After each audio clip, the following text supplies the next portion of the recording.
trending video posted by everyone's favorite tech billionaire, Elon Musk. Um, and he posted this video that looks to be AI generated of sort of the Tesla robots and how they will be working in the future from sort of doing our human jobs to some other things that the robots might be able to do. Now, Elon Musk wants to get us to Mars. He has already had some impressive achievements with electric cars, with this sort of satellite, wherever you can get signal anywhere, all that kind of stuff. So he is a man that gets things done.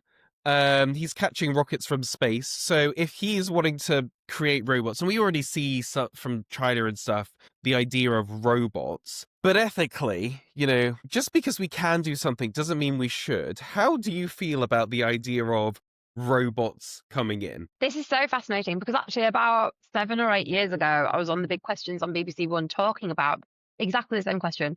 And I look back now in horror at what I said because I was like, yeah, why wouldn't we have sophisticated robots going into old people's homes or even places instead of care work, sending in a robot that can do basic manual tasks like making a meal and all this stuff. And the older members of the panel were absolutely appalled at me. And I was like, guys, get with the program. But actually, I look back and I feel the same horror now.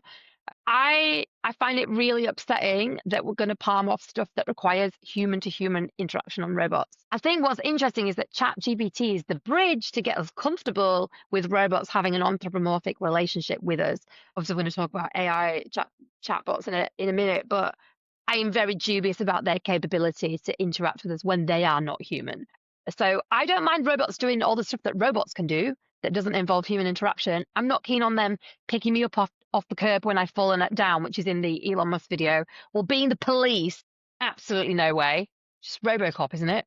No way, no way. Yeah, I would agree. Here's the thing. I think that if we've got human ingenuity, right, and if we can do something, I always think, yes, okay, let's see that we can do it so long as it's safe, but then it needs to find its place. And I think if we were to create robots, for me, I'm like, okay, Elon, send those to Mars. Let them go and build the Sure. first village because they don't need oxygen, and they can help with that kind of stuff. The idea of it then coming in and people losing their jobs to machines at a time where, as we say, I love ChatGPT, but there is a big potential that that kind of AI will replace a lot of jobs. And Elon himself has actually said, we are probably moving to a universal income world where people really don't need to work and you just work if you want to. So it's going to be an interesting couple of decades. But I just think robots on top of the artificial intelligence is just too much. And I don't like the idea, actually, of these things walking around. I mean, we've all seen iRobot. Like, I don't mind your creation, but just go to Mars and set that up for us. Look, there's so many really massively important jobs that robots could be doing in not just in technological, but like in manufacturing that they've always done, but like much more sophisticated jobs. What about cleaning the ocean? What about looking after the Amazon? What about places where we really need some distinct imaginative help for the future that is beyond human capability? Cleaning up the ocean is beyond human capability. It might not be beyond robots. I mean, I guess like the argument is that, oh, Nichi, all you're doing is trying to create a world where robots are just at the fringes and never interact with humans. And therefore there's something weird, like hierarchical and kind of imperial about that. But, at the end of the day, I would still rather have a human make a mistake with me in a hospital than a robot, for sure. Because a human can feel contrite. And that's the difference. So that's really interesting, because that was exactly what I was about to ask you.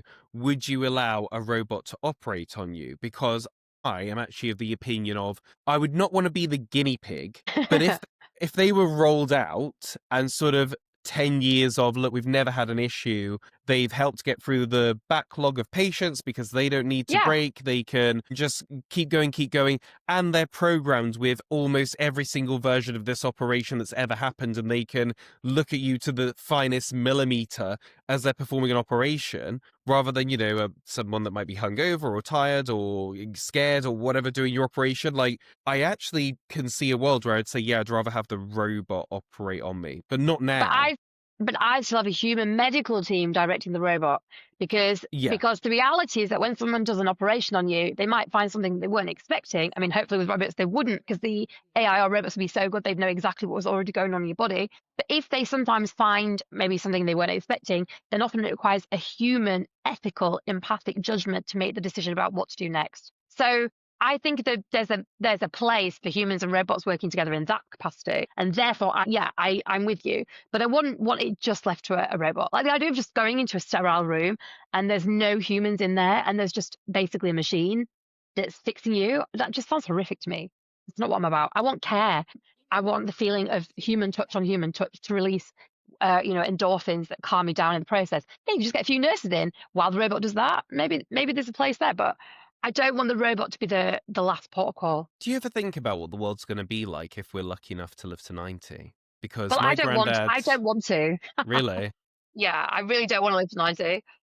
My granddad died at 92, and I remember like him saying to me stuff like, I remember when they first put in taps, and I was like, oh, taps, like what do you mean? He was like, well, we used to just get our water from the well, and it used Yeah. to be like in sort of in the middle of all the houses, and we get it. And one day they came in and they put like a pipe all the way down and they put a tap on, and we all kind of got around it with our cups, and we like turned this tap on and we drank the water. We said it's not as good as from the well, and we just went back to the well. So Love that. so that's like his perspective, and he died in a world of TikTok and all this kind of stuff he didn't really understand. And I just think, is that going to happen to us, where I'll be saying to my kids, I remember a time before the internet, I remember when there were only 4 channels and Yeah, I know. VCRs, and they'll be like, Granddad, like, why are you using your teleporter like that? Like, we really are going to be in such a sci-fi I know. world in the next I 50 know. years if we live that I long. is the biggest technological development since the Industrial Revolution, the biggest shift, right? And Mm. I think sometimes when I look at my daughter, I don't really think about the tech. I think more about how are my daughter and I going to relate to each other when she's living in such a different world, and she's a human in a different way to be human than I will be. That I find really fascinating. Think in a weird way though, and I think probably everyone thinks this about the decade in which they were born. I do think the 90s and the 80s are going to be sort of guides to society going forward. Like we were talking about the other story about this sort of nostalgia for the 90s. I do think because that was a time before, it was the last time before the world went tech crazy, that those decades are going to really sit there as kind of like, this is what it was like before, and almost anchor the human race to it. And what I always think is quite interesting is watching something like a Star Trek: The Next Yeah, Generation, which was yeah. filmed in the 80s, but imagining the future, and almost it's the last ever time we'll ever get anything like that, where people without that technology thought about what having all that technology would be like and how they would stay human Mhm. and have a society that functioned and mental health. But it was written by people that didn't know the tech. Like now, if we did an imagining of the future and all the tech, like it's written by people that are already struggling with their tech addictions and things like that. So I do think that we'll always be looking to the 80s and 90s for how much of this tech we should really have. It's interesting you say that, because I think about something like Aldous Huxley's novel Brave New World, which was written in the 30s. And Mm. when you read it, it's so fresh. And the ethical questions, the ethical conundrums are exactly the same. We still have exactly the same. Technology, the development of any kind of tech has not shifted the fundamental ethical questions we have around our interaction with it. So I don't necessarily feel like that. I think the same base questions will only change if humans change as a result of tech interaction. If our development, if the way our brains work, if the way I don't know, our endorphin system work actually changes as a result of our tech interaction, then we'll have different questions to answer. But until we fundamentally change as we are as humans, as Homo sapiens to us, maybe there's going to be another development, a new human 2.0 as a result of tech interaction, then it will change. But until that happens, it won't. And Aldous Huxley is as good a guide as any kind of tech journalist right now, for me. Yeah.